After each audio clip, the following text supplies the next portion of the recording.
Jai Sri Krishna. The subject of the Bhagavad Gita entails the comprehension of five basic truths.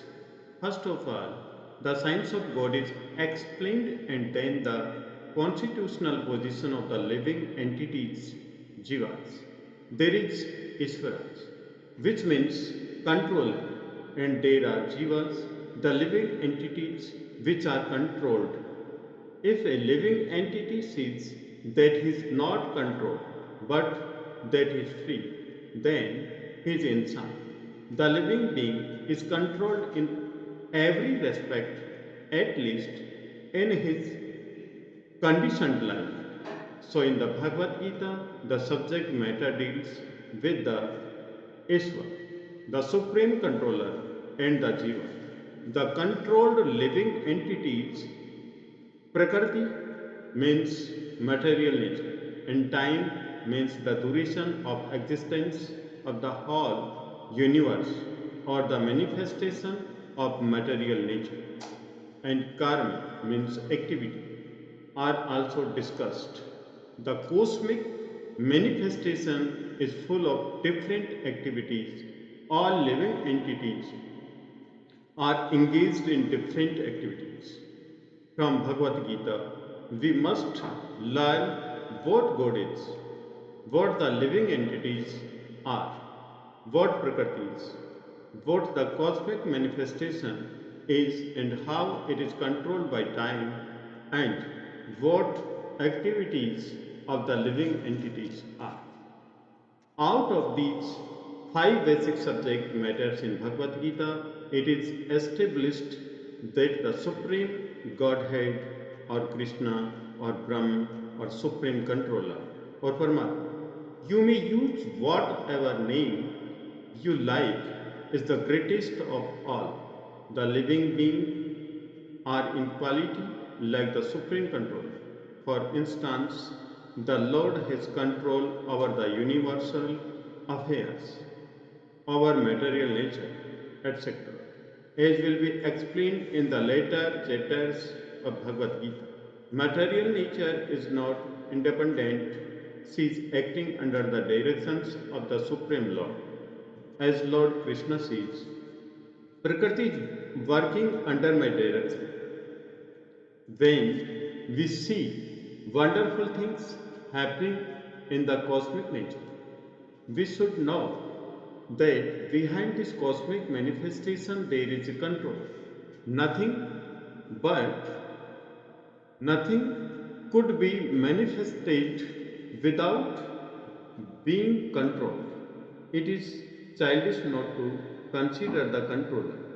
For instance, a child may think that an automobile is quite wonderful to be able to run without a horse or other animal pulling it. But it seems man knows the nature of the automobile's engineering arrangement. He always knows that behind the machinery there is a man, a driver.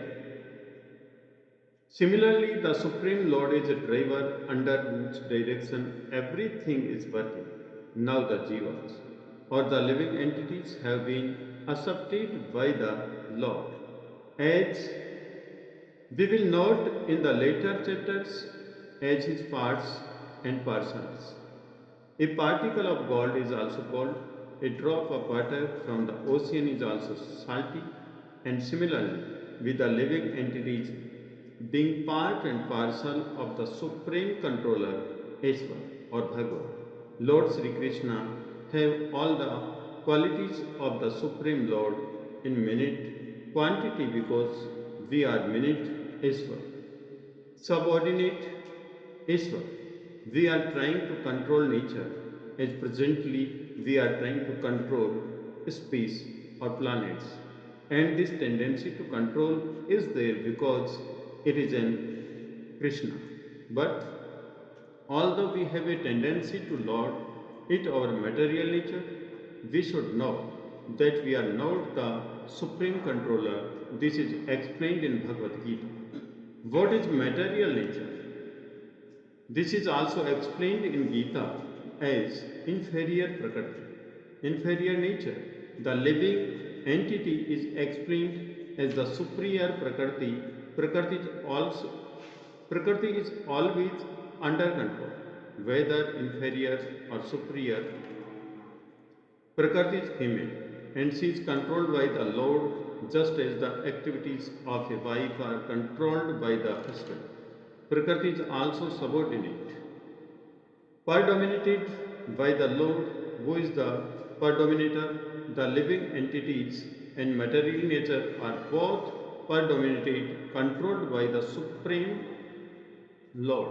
According to the Gita, the living entities, although parts and parcels of the Supreme Lord, are to be considered Prakriti.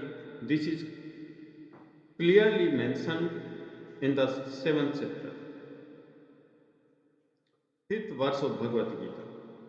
This Prakriti is my lower nature, and beyond this, there is another Prakriti, Jeev, Bhutam, the living entity.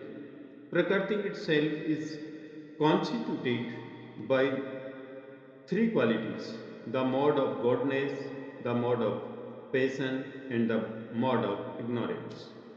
Above these modes, there is eternal time, and by a combination of these modes of nature and under the control and pure view of eternal time, there are activities which are called karma.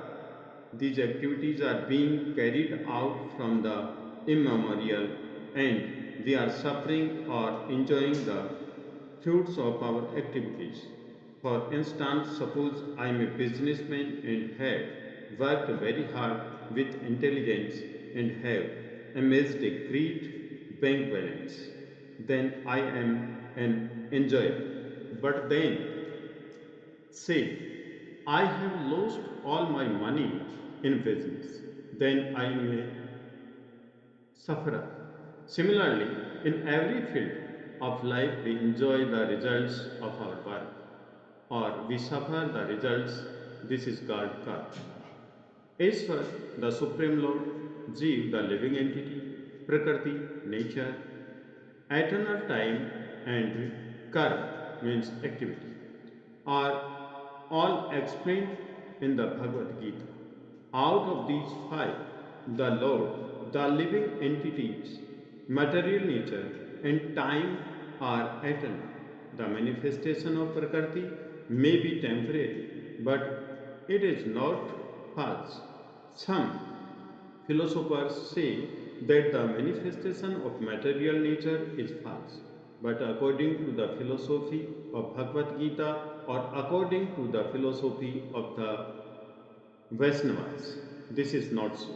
The manifestation of the world is not accepted as false. It is accepted as real, but temporary.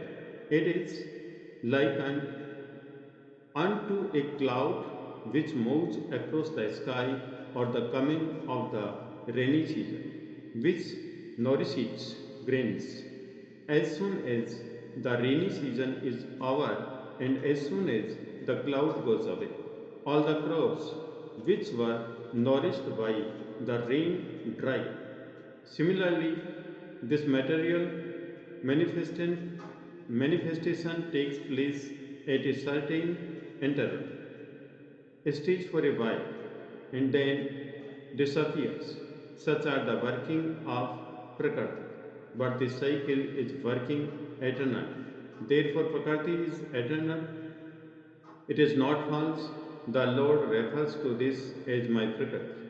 The material nature is the separated energy of the Supreme Lord. And similarly, the living entities are also the energy of the Supreme Lord, but they are not separated. They are eternally related. So the Lord, the living entity, material nature, and time are all interrelated and are all eternal.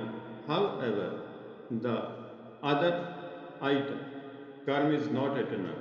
The effects of karma may be very old indeed. We are suffering or enjoying the results of our activities from the time immemorial.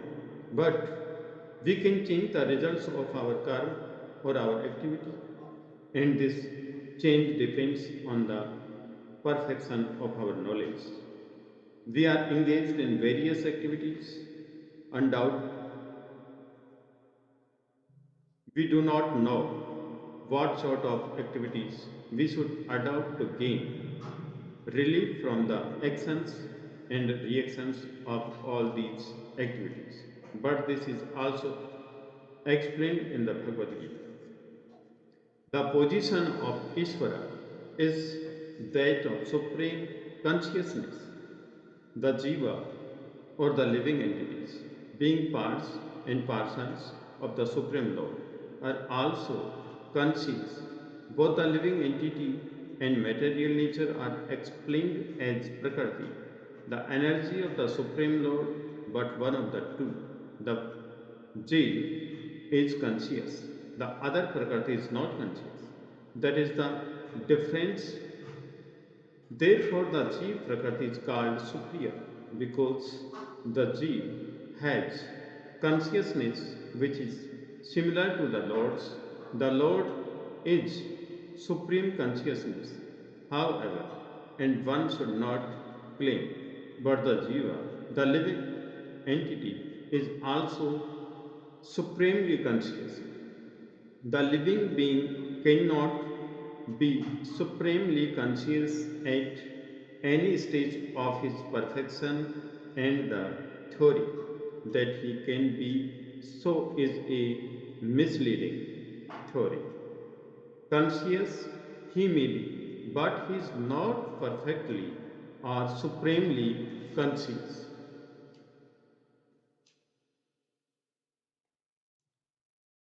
The distinction between the Jeev and the Ishvara will be explained in the 13th chapter of Bhagavad Gita.